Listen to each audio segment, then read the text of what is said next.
Hey you guys, Prison from the Inside Out Inc. wants to present you all with the August 2019 success story, the Nicholas A. Cleveland letter/story. We're going to jump right in.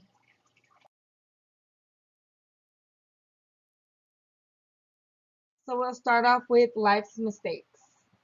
Hello, my name is Nicholas Andrew Cleveland, or as the state of California called me for 13 years, inmate V75639. I was born and raised in North Highlands, California, a city that thrived due in part to a major Air Force base. But with the closure of it, my city economically declined, which in turn, the crime rate sharply inclined. My life before incarceration isn't a new story. It's the same story every young black kid from the inner city goes through. The same trials, the same tribulations. The same things that went on in my neighborhood went on in yours. Poverty, death, self-medication, addiction, crime, and survival. But to me, this isn't the important part. We are all products of our environment. But those of us that have landed in state prison have allowed that environment to sway us in the wrong direction at times.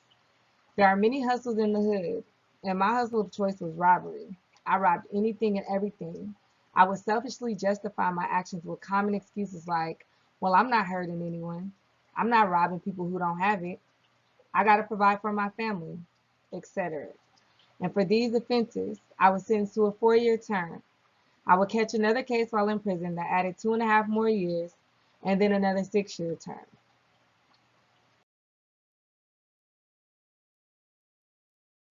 My first prison was Old Folsom. I was 19 years old.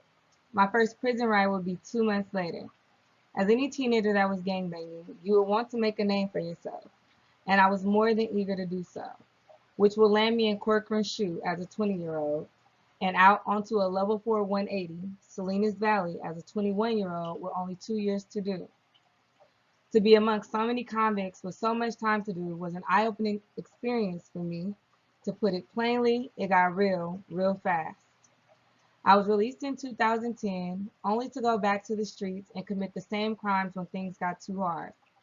But this time, I was looking at 25 to life, the lowest point in my life. For whatever reason, I was blessed with finding a way out of that sentence, and in November of 2010, I was sentenced to another 6 years. This time, though, I was determined not to waste my years. I studied, I worked on myself, trying to find out why I do the things that I do, and how do I obtain personal growth and maturity. And by the time I was released in 2016, I felt confident that I would never spend another day in jail. Amen. Lead to success. I had a plan, and I would see it out. The second time around, I would get it right. I was blessed with a lot of family support, not always monetary, but always constant.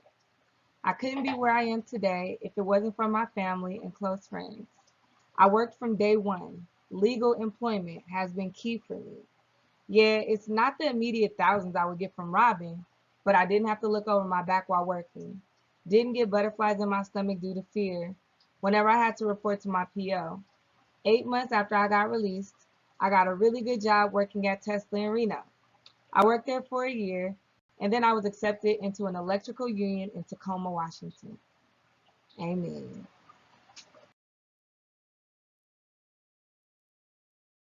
I've been out here for a year now. I got married and I had my first child. On July 12th, 2019, I gave the California Department of Corrections their number back. That's what I'm talking about. Amen. I am inmate B75639, no longer exists. I have been on some type of paperwork since I was 12 years old, and I am now 34. I gave these people 22 years of my life. I refuse to give them another second. That's right. For those of you that are out there and that are getting out soon, know that yes, there are still stigmas out there about us, but there are many people and companies that will still take a chance on you. You must earn it though. Nothing will be given to you. You won't be sitting at home and a work that could just pop up in the mail for you. You got to get out there and grind. You might have to work a job you consider bullshit, but work it like you love it and it will pay off. In the words of a wise man, life is not a sprint, it's a marathon. Okay, the marathon continues. Straight from me and the rest of the team at Prison from the Inside Out Inc., we commend you on re-entering society and doing everything that you needed to do to be successful. Congratulations on your marriage, your baby, and on giving California Department of Corrections a whack-ass number back.